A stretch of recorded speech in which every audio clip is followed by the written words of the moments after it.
안녕하세요, 오토카미거진입니다. 우선 급하게 아이오닉 5에 대한 얘기를 하느라 원래 퀄리티가 좋은 영상미는 아니지만 더 떨어질 수 있다는 점 참고 바라고요. 23일 드디어 너무나 궁금했던 아이오닉 5가 정식으로 공개가 되었죠. 인트로 화면을 픽셀 게임으로 한 이유는 아날로그 디자인이라 하지만 디지털의 시작은 이 하나의 픽셀로 인해 현재 유비쿼터스 모빌리티라 불리는 디지털 시대까지 올 수가 있었습니다.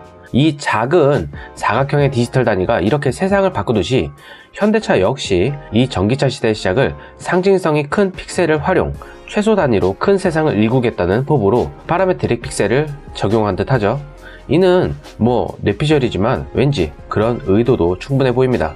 소문이 무성한, 그리고 행사 품목이 굉장히 많을 것 같은 백화점 세일 기간 때 막상 가보니 종류도 많고 옵션도 많지만 생각보다 중요한 물건, 가장 찾고자 한 물건을 고를 것이나 살 게 없는 좀 느낌이랄까요? 그런 느낌을 받았어요. 마치 제네시스 첫 발걸음인 GV80 출시 때와 매우 비슷한 느낌을 받은 건 과연 저뿐일까요?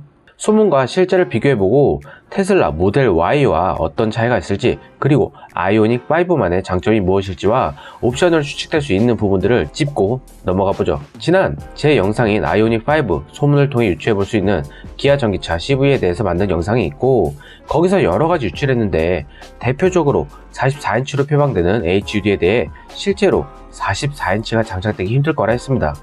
차 급도 그렇고 최근 사각지대 경포 센서인 BSA나 BSW 같은 장치도 경차에서 흔하게 장착되는 만큼 차급이 뭐가 어떻길래 라고 할 수 있겠지만, 단순히 비추는 장치뿐만 아닌 전면 유리 또한 단가가 높아지기에 쉽게 달 수가 없었을 것이죠. 또 하나, 이런 면 때문에 보급형 전기차나 테슬라 모델 3만 보더라도 단순미가 크다고 생각이 들 정도로 시트나 그런 부분에서 6천만원 미만이라 하고 보조금 받고 3천 후반에서 5천 선에서 왔다 갔다 할 텐데, 제네시스 G90에 추가될 예정인 대형 증강현실 HUD를 아이오닉 5에 넣기 힘들다는 것과 운전자 좌석 시간에 비춰진 화면의 총 정보량이 그만큼이 될 것이라고 얘기했던 게 맞았던 얘기가 있으니 한번 저 영상을 보시는 것도 추천드리고요.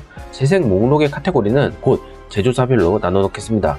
솔직히 타 채널보다도 영상이 많이 없어서 하나로 했는데 구독자분께서 제조사별로 나눴으면 하더라고요. 여튼 막상 뚜껑을 열어보니 가장 중요한 게 빠져있고, 그래서 그런지 어느 순간 경쟁 차량이 모델 Y에서 모델 3로 바뀌어버리고 심지어 뉴스에서도 모델 3와 비교를 하는 이런 현상이 생겼죠. 아무래도 단순 가격 면에서 그런 것 같은데, 당연히 모델 3가 더 작고 아이오닉 5는 모델 Y와 같이 CUV를 표방하고 있는 전기차이기에 공간에서 대한 장점이 큰 것은 사실인데요. 외형부터 예상한 것보다 좀 차이가 있던 부분을 보면서 한번 전체적으로 썰을 풀어보죠.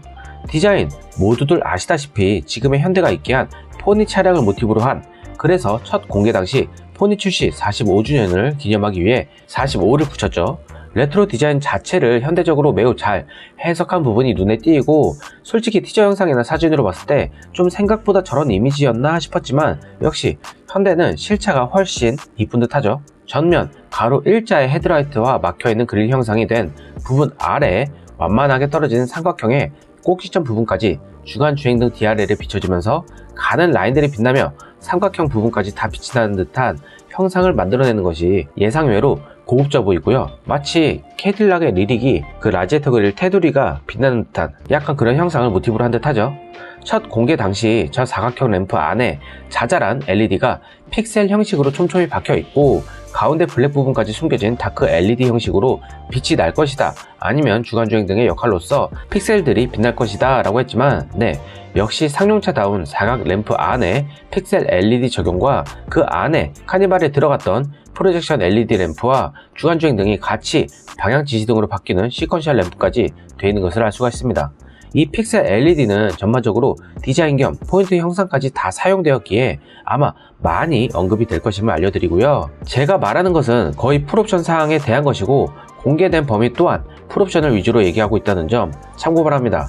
전체적인 모습 자체가 과거 어릴 때 포니택시를 탔던 기억이나 영화 백투더퓨처에 나왔던 DMC-12 같은 특유의 라인이 보이는 것 같아 향수를 자극하기도 해서 참 여러가지로 감회가 새롭긴 하네요. 측면으로 넘어가면 모델 S나 레인지로버 발라같이 플러시 형태의 팝업도 캐치가 나올 것으로 예상했지만 모델 3와 같은 방식의 수동이 아닌 자동으로 마치 시소가 기울면 한쪽이 올라가듯이 그런 느낌으로 나온다는 점이 예상치 못하게 했고요. 현대 팝업 캐치는 가운데 작은 사각형에 터치 센서가 있어 터치하면 기울어지고요. 스마트키 소지 시 자동 팝업이 되는데 트림별로 약간의 차등을 줄 듯합니다. 기울어진 곳을 자세히 보면은 열쇠 키로 나온 이 손잡이를 돌릴 수 있는 수동 모드도 지원을 하고요. 모델 3처럼 눌러서 열어도 됩니다. 여러가지 여는 방식에 대한 옵션을 제공한다는 점이 한 가지밖에 없는 것보다는 낫다고 보이고요. 자동 언락을 해제할 수 있는 메뉴가 존재를 하고 파워 트렁크의 속도와 여는 각도까지 내부 디스플레이 화면에서 조정할 수 있다는 점 참고 바라고요. 측면의 도어 하단에 사선으로 떨어진 캐릭터 라인과 연결되는 가로 일자 형식의 마치 보호판 같이 생긴 라인이 있는데 없어서 심심해 보이는 것보다 훨 나은 것으로 보이고요. 이쪽 부분에 충격이 약간 가서 살짝 들어가더라도 시선이 분산되는 느낌도 줄 듯합니다. 실제 단차는 자세히 봐야 알겠지만 꺾이는 판금력은 완성도가 높고 갈수록 과거 그 현대가 맞을까 싶기도 하고요. 칭찬할 부분은 칭찬하는 거고 아마 실망한 부분에서는 분명하게 말할 것이니 이것도 돈 받은 채널이네 라는 말을 할 필요가 없습니다. 휠은 최대 직경 20인치 주행 소음을 줄여주는 공력 휠 역시 파라메트릭 픽셀 디자인을 적용했고요. 리어 라인은 패스트백처럼 떨어진 루프 라인에 일체형 세미 스포일러가 장착이 되어 있고 테일램프 안에 픽셀 전체가 빛나는 방식이 아닌 미음자, 사각형 주행 등 겉으로 브레이크 등이 감쌀 것이고 그 안에 직사각형 모양의 공간이 방향 지시 등 역할을 할 것이고요. 가운데 있는 블랙 베젤 안에 작은 사각형의 픽셀이 있는데 그 부분이 바로 후진등이 되겠습니다. 리어 하단 부분이 마치 트랜스포머의 오토봇의 얼굴처럼 눈, 코, 입의 형상이 보이는데요. 번호판 부분이 현재 판매되고 있는 스포티지나 현대차 SUV 라인들이 좀 심심하게 펑퍼하지만 그런 단조로운 후면을 보이는 경우가 많은데 티저를 보고 대충 블랙 플라스틱으로 대충 덮겠구나 싶었지만 잘 어울리는 심심치 않은 선들을 사용하여 개성을 나타낸 점 개인적으로는 매우 마음에 듭니다. 어쩌면은 이게 완성차 제조회사에서 특히 글로벌한 이런 기업들이 가진 가장 큰 장점이자 강점이 아닐까 싶은데요. 테슬라가 가지지 못한 판금력이나 디자인의 급격한 변화에도 잘 대처할 수 있는 그런 유연함이 그런 것들이 수십 년에서 100여 년이 넘는 시간 동안 축적된 노하우를 통해 나타나는 것이기에 비록 후발주자로 출발했지만 이제 글로벌 5위까지 랭크되는 현대차의 장점과 추진력이 나타난 작품이라 할 수가 있죠. 이런 장점, 현대차가 예로부터 제일 잘했던 실내의 공간감과 예상 외로 아이디어가 돋보이는 레이아웃이 이번 아이오닉 5에도 고스란히 나타났는데요. 우선 재원이 전장 4635mm, 전폭 1890mm, 전고 1605mm지만 D 세그먼트와 같은 실내 공간을 자랑을 하는데 휠베이스가 3m입니다. 즉 3000mm죠.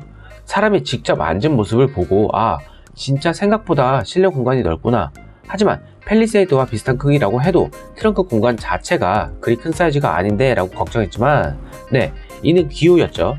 그 이유 중에 하나가 1열과 유니버셜 아일랜드라 불리는 콘솔 박스만 앞뒤로 움직일 수 있는 것이 아닌 2열 시트 역시 전방 최대 13.5cm까지 이동시켜 폴딩 시 짐을 싣거나 차박할 수 있는 공간을 더욱 확장케 할 수 있는 그런 센스를 가졌습니다. 2열 전체가 이동은 솔직히 해봤자 최대 5cm? 한 그 정도 식으로 보여주기처럼 할 줄 알았는데 예상 외였죠. 다만 소문으로 나온 것처럼 동승석이 완전히 뒤로 돌아간다는가 그런 것은 후에 그런 식으로 할 예정이다 라고만 알면 될 듯 하고요. 시트는 카니발에서 보인 릴렉션 모드 지원 시트가 1열에 장착되어 있고 인포 화면에서 2열 시트 역시 전동으로 조절이 가능하게 하는 점, 그리고 원터치로 릴렉션 모드나 운전자별 및 상황에 따른 시트 설정을 3가지로 조정할 수 있어 화면에서 터치 한 번으로 자동으로 1열과 2열의 시트의 조절이 가능하다는 점이 말 그대로 제2의 거주 공간이라 생각한 기조를 보여줍니다. 원터치 릴렉션과 1, 2열 메모리 전동 이런 것들은 트림별 옵션에 따라 상이할 것으로 보이고요. 왜 소파나 의자도 기울일 때 받쳐주는 프레임의 강도가 약하면은 고스란히 중력의 영향이 허리나 등 쪽에 오기 마련인데 현대는 1열 시트에 이런 단점을 없애기 위해 85mm 두께의 고강도 스틸을 사용, 시트의 두께감과 함께 정말 편한 무중력 소파에 있는 듯한 휴식을 제공한다고 합니다. 12.3인치 클러스터와 12.3인치 인포테인먼트 화면에서 많은 정보와 옵션, 그리고 심플한 화면 구성으로 스마트폰을 사용하는 사람들 누구나 쉽게 터치하고 적용할 수 있겠는데요. 흰색의 콕핏 디스플레이 베젤은 UI 화면 디자인과 함께 너무 잘 어울리는 형상을 하고요. 그 아래로 물리 버튼은 내비게이션과 미디어 즐겨찾기와 볼륨 조절 다이얼 및 튠 레버와 오토 파킹 버튼과 주차 보조 버튼이 있고요. 기아 CV와 다르게 분지 화면 옆에 시동 버튼이 있습니다. 공조 장치는 블랙 패널 안에 심플함으로 정보를 제공하는데 터치를 하면 그대로 조절되는 방식이니 직관적으로 바로 각 아이콘을 터치하여 켜고 끄는 방식을 제공하고요. 아마 이 풀터치 공조도 트림에 따라 버튼과 풀터치 방식이 나뉘어질 듯 하고요. 스티어링 휠의 클락션 부분과 에어백이 있는 부분에 로고가 없이 충전의 픽토그램 형상을 한 4개의 작은 픽셀 아이콘이 있고요. 기능은 막혀있는 관계로 아무 기능을 하지 않는 그저 픽셀에 의한 어떤 현대에 속해 있지만 분리된 느낌을 주려한 것이 보이네요. 양 옆에 각종 손가락으로 조절할 수 있는 원터치 메뉴가 보이는데 아무래도 오작동하지 않게 햅틱 기능을 제공할 듯 하죠. 센터 콘솔이 뚫려있는 관계로 보통 컵홀더 앞쪽에 기어 노브 근처로 위치해 있던 드라이브 모드가 스티어링 휠 좌측 하단에 있는 것이 확인이 되었고, 오히려 이 부분은 환영이죠. 운전하기 상당히 좋은 UX 사용자 경험을 제공한다는 말이 맞는 듯 하고요. 기어 노브는 고정식 다이얼 타입이라고 했는데 기존 영상에서 저는 위로 하면은 R, 아래로 하면은 드라이브로 벤츠가 적용한 형식과 같이 할 줄 알았는데 고정 컬럼식 기어 노브 모양은 벤츠에서 다듬고 작동 방식은 BMW의 방식으로 채택한 모습이죠.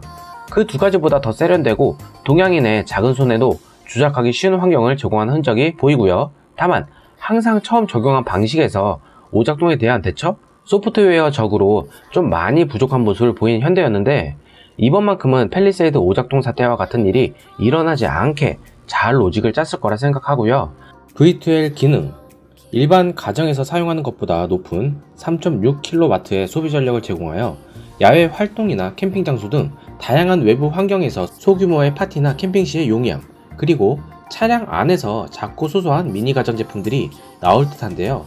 꼭 캠핑이 아니더라도 도심 지역에서 오히려 더 용이하게 쓸 듯한데 이 부분과 무선 업데이트 기능이 빠진 이유, 그리고 테슬라와 추구하는 전기차 세일즈 마케팅에 전혀 다른 길을 가는 이유 등 다음 편에 좀 더 자세히 얘기를 해보는 걸로 하고요. 다만 현대차가 17평형 에어컨을 24시간 돌릴 수 있는 이 전압을 끌어서 쓸 수 있는 V2L 시스템에 대한 테스트를 여러가지 환경에서 시뮬레이션 했을 거라고 믿고 정말 믿어야죠. 다만 쉐보레에서 볼트의 소프트웨어 리콜 진행 후 다시 업데이트를 제공하여 배터리의 100%를 사용할 수 있도록 조치한 것에 반해 아직도 코나에 대해서는 원상복귀 소프트웨어 진행이나 2차 리콜 소프트웨어 펌웨어 업그레이드가 진행되지 않는다는 점이 좀 찝찝하긴 하죠. 볼트에서도 LG 에너지 솔루션의 그 배터리를 사용하고 있습니다. 리어 트렁크 공간은 2열 시트가 기본 위치일 시 VDA 방식으로는 531L, SAE 미국 자동차 기술협회는 770ml로 측정을 하였고요. 2열 폴딩 시 최대 1600L까지 적재가 가능합니다. 엔진이 없는 곳에 위치한 프론트 트렁크는 상시 사륜 모델은 24L, 후륜 모델은 57L의 적재 공간을 제공을 하죠. 다음 퍼포먼스 주제로 넘어가자면 네, 역시였습니다. WLTP 기준이 아닌 미국 EPA 기준으로 500km가 넘을 것이다 라는 얘기가 거의 정설처럼 언론에 엄청나게 흘러나왔을 때 본 채널에서 테슬라를 넘는 주행거리나 퍼포먼스를 보이기는 힘들 것이다 라고 말했다가 개까인? 아무튼 그때 엄청 까였어요. 여튼 대체로 예상한 대로 최대 주행거리는 같은 롱레인지라도 테슬라에 좀 못 미치는, 아니 생각보다 많이 못 미치는 주행거리를 보였습니다. 현대 측은 이 GMP 차체로 만들 수 있는 최대 주행거리를 얘기했던 것이다 라는 얘기를 하고 있었고, 아이오닉 5의 공식 주행거리를 오프했는데요. 하지만 판매 예상 가격으로 따진다면 가성비가 좋은 전기차라고 할 수가 있는 부분이에요. WLTP 유럽 기준은 478km, 가장 까다로운 국내 환경부 기준으로는 롱레인지 후륜 모델 기준 410에서 430km입니다. 이렇게 따지면 거의 한 415km라고 대충 생각하면 될 것 같고요. 테슬라 모델 Y 롱레인지 모델 인증 결과는 상시 4륜 기준으로 511km를 인증받아서 정말 깜짝 놀랄만한 결과를 냈죠. 저온 주행거리가 나와 있지 않지만 모델 Y부터 히트펌프를 장착했기에 상당한 효율성을 보일 것이 보이죠. 상위 트림인 퍼포먼스 트림의 주행거리 역시 448km인데요. 저렴한 스탠다드 트림의 주행거리 인증 절차는 마무리되지 않은 채 아예 모델 선택 삭제를 했습니다. 아무래도 아이오닉 5의 최저가가 보조금 100%를 적용하면 3,800만원 정도? 한 그 정도부터 시작할 것이 보이기에 테슬라에서도 좀 아이오닉이 신경 쓰인 눈치죠.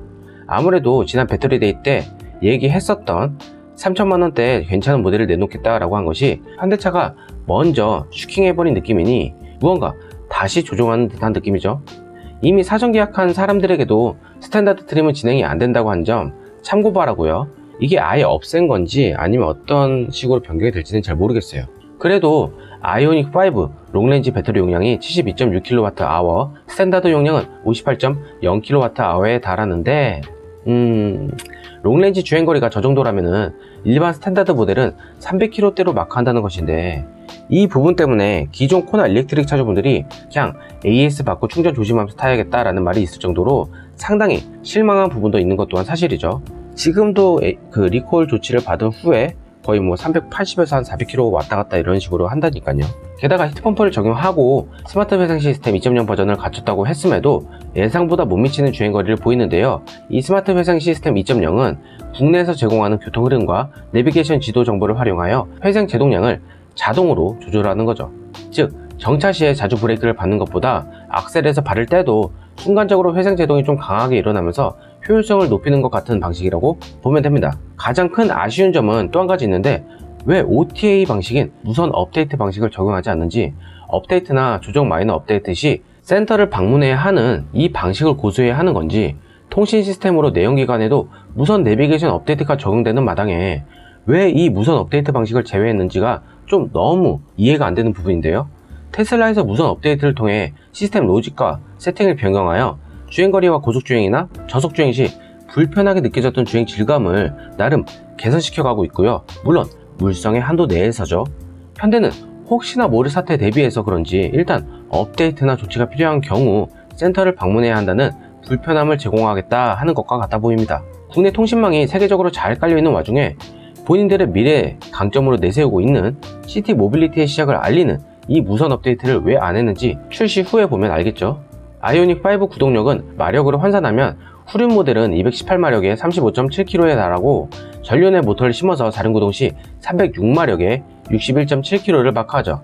롱레인지 4륜구동 모델은 0-100이 5.3초 만에 주파를 합니다. 주행거리 향상을 위해 현대차는 모터와 구동축을 주행 상황에 따라 분리하거나 연결할 수 있는 디스커넥터 구동 시스템인 DAS를 탑재, 2륜과 4륜 구동 방식을 자유롭게 전환할 수 있도록 했고요. 마치 신형 아우디 콰트로 방식이 기존의 상시 4륜에서 전륜과 4륜 전환을 자유롭게 할 수 있는 것과 비슷한 거라 보면 될 듯 합니다. 기존 기아 CV 영상에서도 얘기했듯이 전기차 충전 케이블을 연결했을 때 자동으로 고객 인증과 결제가 진행되면서 충전이 되는 플러그 앤 차지 기능을 적용, 400V 전압을 800V로 승합하는 것까지 이젠 다들 아실 거라 생각을 하고요. 안정성에서도 나름 더 고심한 흔적이 보이는데요. 차량 전방부에 충돌 하중 분산 구조를 적용, 세이프티존 승객 시 변형을 최소화해서 탑승자 보호를 하고요. 배터리 안전을 위해 배터리 보호 구간에 알루미늄 보강재를 적용, 배터리 전방과 주변에 핫스탬핑 공법 적용한 부재를 보강하여 충돌 안정성을 높였고요. 냉각수가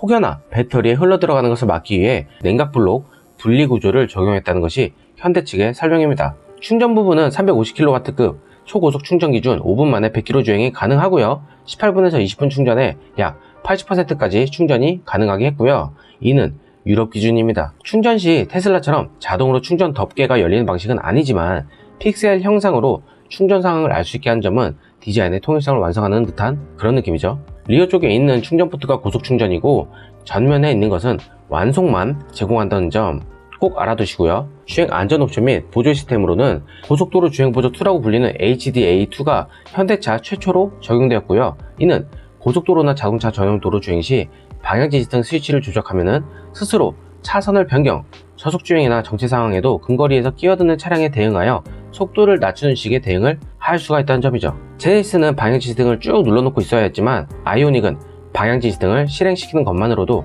가능한 점이 차이점입니다. 현대 측은 울트라 센서로 인해 이런 것들을 재현할 수 있었다라고 하지만 실제로 수년 전에 테슬라 모델 S가 오토파일럿이란 이름을 내걸고요. 자율주행에 가까운 퍼포먼스를 낸 것을 본다면 한 가지 집중해서 한 것과 분산해서 한 것의 결과물 차이가 이렇게 나는구나. 완성차 업계가 전용 전기차 플랫폼과 라인으로 만들면 테슬라는 끝이구나 라는 이런 말이 계속해서 나왔지만 넘버원을 테슬라로 치는 이유가 다 있는 거구나 하고 수긍하게 만드는 대목이죠. 물론 테슬라의 자율주행 옵션은 비싼 비용을 지불해야 하지만요. 기술력과 빅데이터가 있어서 비싼 비용을 받는 것과 그럴싸하게 보이는 것과는 많은 차이가 있죠. 여튼 트레일러 모드가 있는데 무게에 따른 자동 구동력 세팅을 하는 오토 모드부터 수동으로 무거움과 중간, 가벼운 모드를 제공하여 각 모드마다 저속에서의 토크와 주행 효율성을 조정, 주행거리에 영향이 최소한으로 가게끔 한 점도 특징입니다. 다른 옵션은 최신 내연기관과 비슷하고요. 전방 충돌 방지 보조와 내비게이션 기반 ACC 즉 NSCC죠. 차로 이탈 방지와 유지 보조, 안전 하차 보조와 교차로 충돌 방지 보조, 후방 충돌 방지 보조가 있고요. 주차 시 탑승한 상태로 좌측 우측 후방 T자 자동 주차 가능한 것은 당연하고, 좁은 주차 공간에 사람이 내려서 보통 일자로 맞춘 후 리모컨 버튼을 눌러 집어넣었는데 더 발전해서 T자에서도 운전자 없이 버튼의 누름으로 자동 주차를 한다는 점 참고 바랍니다. 가장 궁금해하는 모델과 트림별 가격인데요. 25일 사전 계약은 롱레인지 모델의 2개의 트림만 우선 제공한다고 합니다. 가격은 익스클루시브가 5천만원 초반대, 프레스티지가 5천만원 중반대를 마크. 이는 보조금이 없이 개소세 3.5%를 적용한 값이고요. 예상은 익스클루시브가 5,250만원부터 프레스티지가 5,650에서 한 5,750만원 정도가 되지 않을까 합니다. 네, 오늘 소식은 여기까지고요. 팝업식으로 간단하게 소식을 제공한다는 게 다시 또 이렇게 길어졌네요. 아무래도 웬만한 것들이 다 드러난 만큼 다음 영상은 아이오닉5의 트림별 옵션과 가격이 정확하게 나올 때 그 소식만 가지고 얘기를 하는 시간을 가질게요. 나름 힘들게 자세한 소식을 전하고 있습니다.